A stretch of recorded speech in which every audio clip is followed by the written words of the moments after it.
In this video, we'll show you some easy ways to type the squared symbol in Microsoft Excel, along with how to display other types of exponents. This first method can be used if you want to display something like x squared, ordinals, kilometers squared, scientific writings, or any text-based superscripts.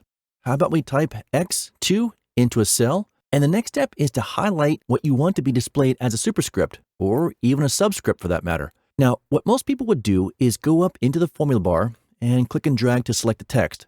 But here's a little trick. You can press Shift and the arrow keys to make a particular selection, which gives you more control.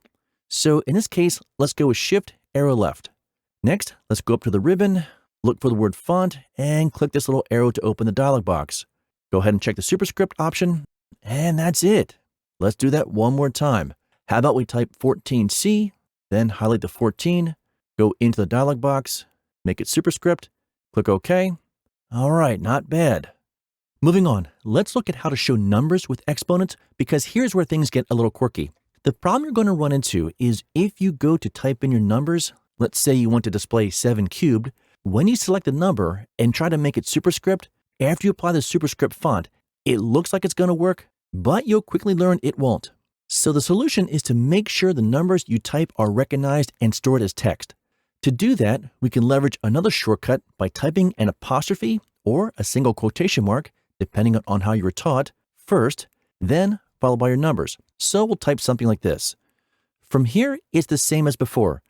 Highlight the value you want to be superscript, then go back to the Format dialog box, check the superscript option, click OK, and you're all set.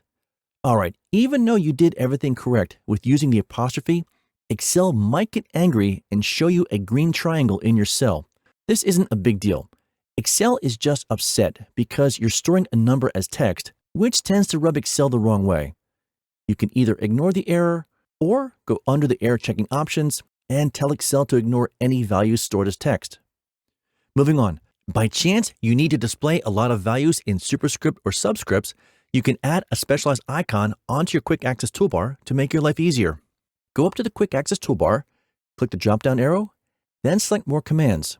Where it reads Popular Commands, click the drop arrow and switch it to All Commands. Now, if you click over here somewhere in the left column and start to type out super, you can skip having to scroll all the way down.